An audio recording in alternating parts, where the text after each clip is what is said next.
talk about the virus. We should link up and smoke one cause we're survivors. Bring my big Zilla till I go, he my idol.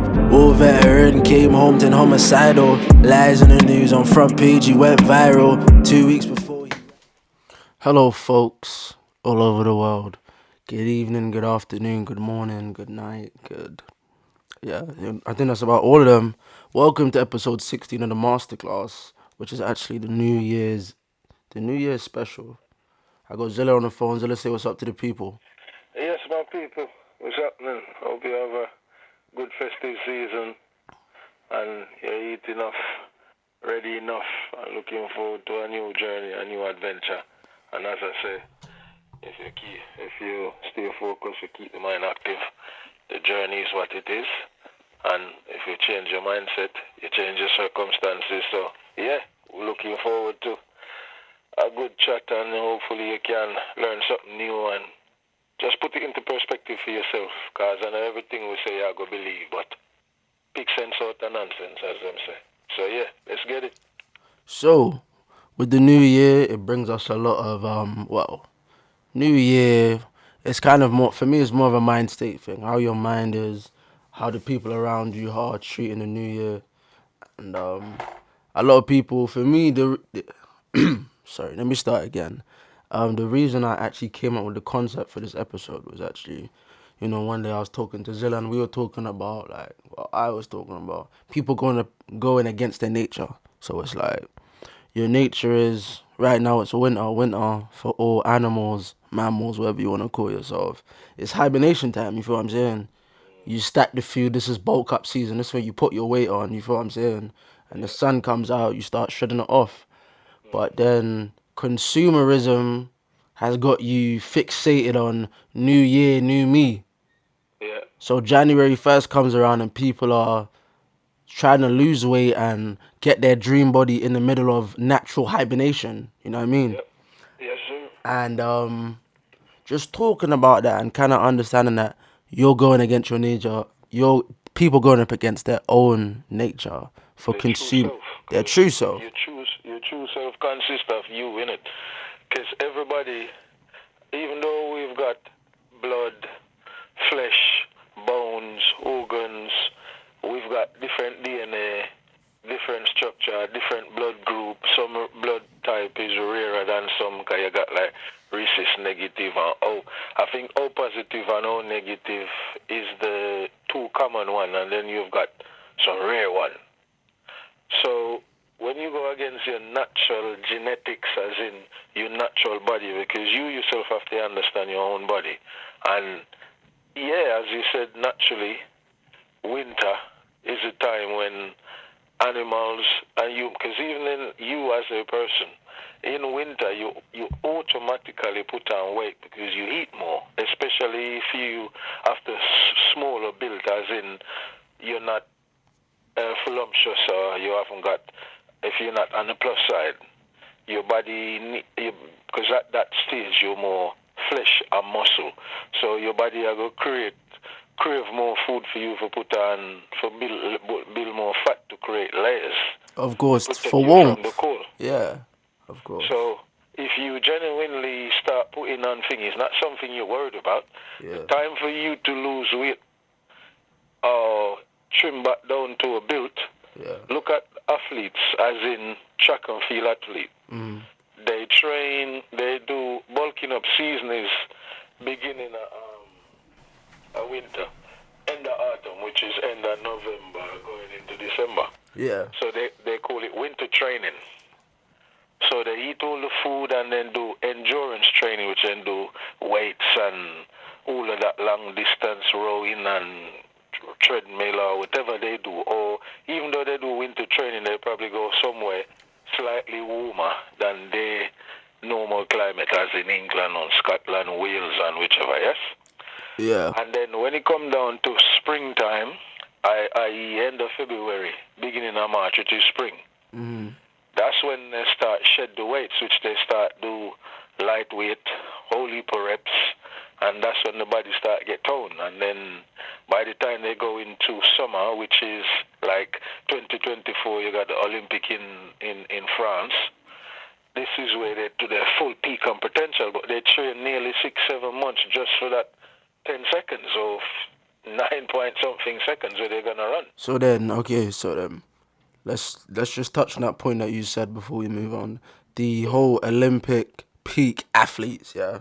Yeah, Athletes, for an athlete to be at the top of their caliber, they have to be in constant shape, yeah, but they have to micromanage their time in order that when it's time to perform, they're at their peak. yeah. And consumerism has the average person believing that when it's being force fed to you, that's when you need to do it. When in reality, the human body knows when it's time. Yeah, but then the myth is, Yeah. as we were talking the other day, so yesterday was the 25th of December, which is actual Christmas Day. Yeah. In some calendar, because I think it's the 7th of January, is Russia Christmas, somewhere around there, no? Okay.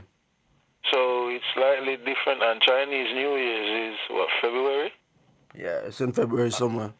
Yeah, and the Jewish New Year's is in September. So there you go. So obviously, different calendar carry and different culture and different religion or belief carry different things. But after 5 days, you eat in the turkey. Then you're supposed to go and schedule it, but you're still in winter because winter starts beginning of December. So you're actually gone 25 days in. For the after you have meat, for one day you eat a whole heap of food. Boxing Day, you got all of that food left over. Mm.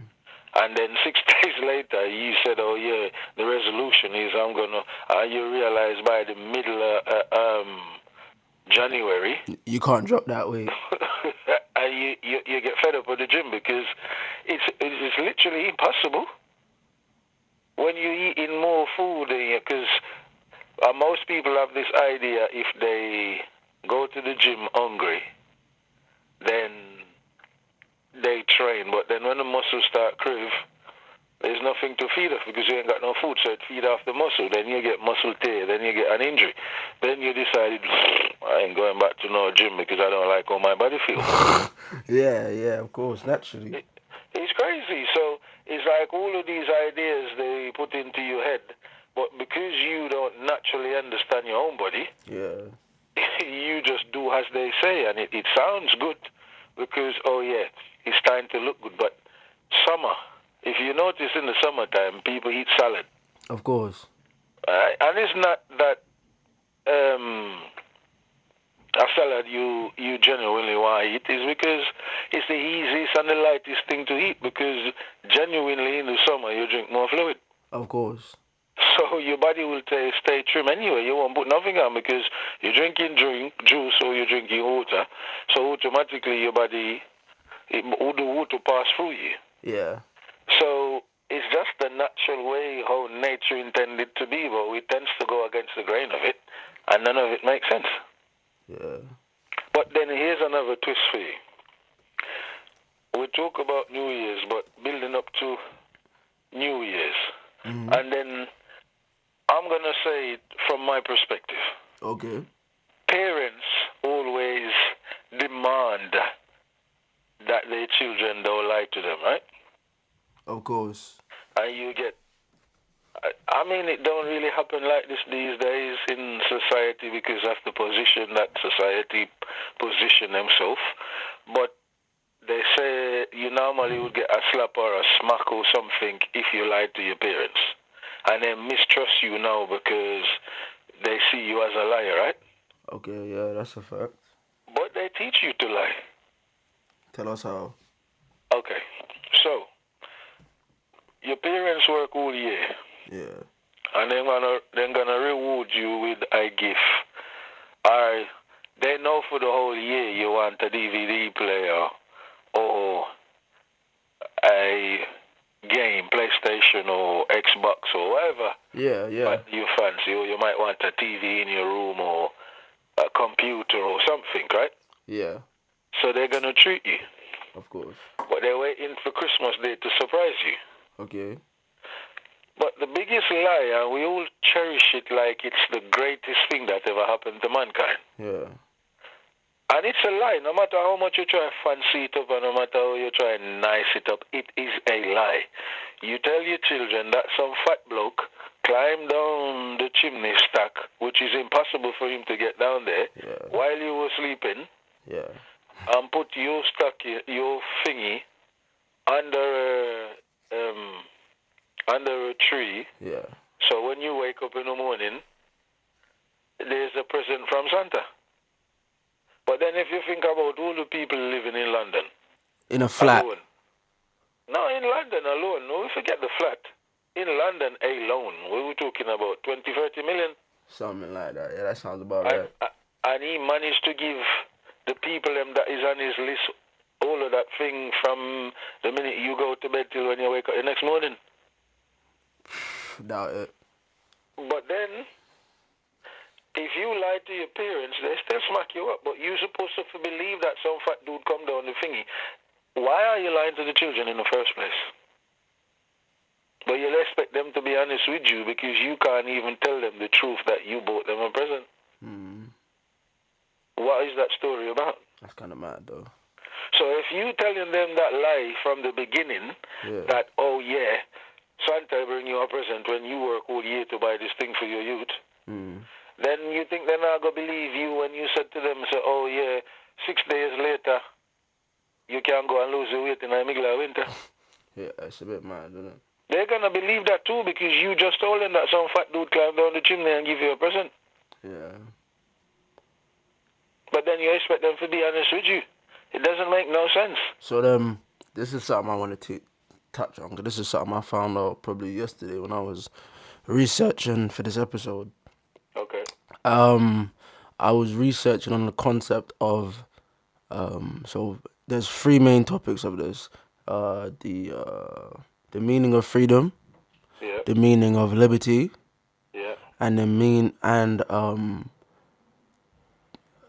the basis the ancient basis they used on how to make a slave better. Okay. So the meaning of liberty is to have choice within, reason, within restrictions.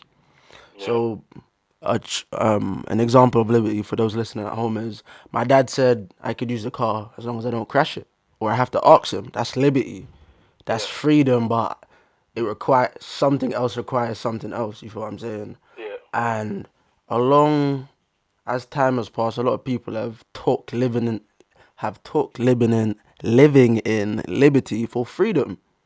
Yeah. So going to school, it teaches you liberty. You cannot go through your day without asking the teacher to go to the toilet, or asking someone for a pen, it's just, when I kind of heard it, I thought like, right, that's kind of interesting. Like, that's very interesting, because that's what the statue in America is called. That's why it's not on the actual land. Yes. It's not actually on land. It's on an island. It's on an island of all us. And that's because America is the land of liberty. Yeah, but then if you understand, that is also a symbol, because the world don't operate off a law of the land. It operates off a admiralty law. And so you need a port pass. They call it a passport. Oh, right. So when you cross the ocean or the sea or the water, every plane and every ship park up into a thing called birth. Yeah. It's the same thing they call it when a woman delivered a child. Birth, yeah. So your birth certificate, in Jamaica we call it birth paper. Okay. So your birth certificate is the record that thing, that person, that child is now called a cassette number. So that is now kept on record to say at this day, this time, this child was entered birth via the mother's vagina. Yeah. When it's the same principle, when you come off the plane or you come off the ship, you have to produce a document called a port pass, i.e. passport, to the custom officer. Yeah. he look at the document, and he made a decision depending on your appearance. Yeah. If he will grant you liberty to enter into that country or on the Oh, island. Jesus. Well, there you go. So nobody's got freedom. No one. Freedom is just the word to throw around. Because you've got room to maneuver. Yeah. You can't just get up outside. You can't just come out your house and decide you're going to walk up the road and take something out of a shop and go back home. But why not? You can't. Because the rules or the legislation do not apply to those type of behavior. Okay, so it's a criminal offense if you thief anything, because they see it as theft. They don't see it as take. Yeah, and theft is punishable. It is punishable. But the reason why they do that is a scaremonger tactic for them to use it as they call it deterrent. So when they give somebody 5 years or 10 years or 30 years or 40 years in prison, they use that to deter the next person who wants to do that hack or by setting an example of someone. Yeah, but it not actually work. Because then they wouldn't be building more prison and more people wouldn't be going to prison. So then, let me stick a pin here, because I want to introduce a new perspective, yeah? I was speaking to Chubbs for the last time he was at the house, and he was saying he likes to get his youths and sit them down and make them watch this podcast right here, make them listen and understand the gems. So, besides from, lowering down the profanity and whatnot, I want to make it clear to the younger generations why you need to stay out of trouble. Because this whole police interview game, it's all a game that you don't win. No, because you haven't given a choice. You're given an option. And then look. And then what they use stuff like rap music to highlight is the small percentage that went through the system and ended up finding luck somewhere else. Yeah, they call it they call it project. Yeah. So, but they don't really call it like that in England. In England, they call it the hood or the ghetto. Yeah. Or the block or the manor or the ends. Mm-hmm. In America, people live in projects. Yeah. This big high-rise building. Yeah. So when you make it out the project, they call it a success story. Yeah. But bear in mind, when you come from a low-income community, you don't understand the principle because you get the lowest form of education. Of course. So it's the means necessary. So and I'm not trying to celebrate any type of behavior. Yeah. But for me, drugs dealers are some of the best entrepreneurs you can ever come across. But it's just that. Is it just that they're in the wrong field doing wrongdoing? No. Go on, explain it then. So basically, they've managed to set up from. I've never sold drugs, so I don't understand the ounces and the grams and all of these things. Okay. But I'm gonna talk on it from a business perspective. Yeah. So they managed to set up a line, or they've got 2 corners, and they got maybe 1 or 2 people on each corners. Yeah. And they go around, and as I don't really want to blow up them and them thing with them. So I'm not gonna use the normal name that they normally use, but for resupply, they link with them off on the corner, yes? Yeah. So they calculated, say, okay, from each person, from the thing where them drop off, them can make £200 off of everything. And some days you are going to have good days and some days you are going to have a bad day. Just like in business, yeah.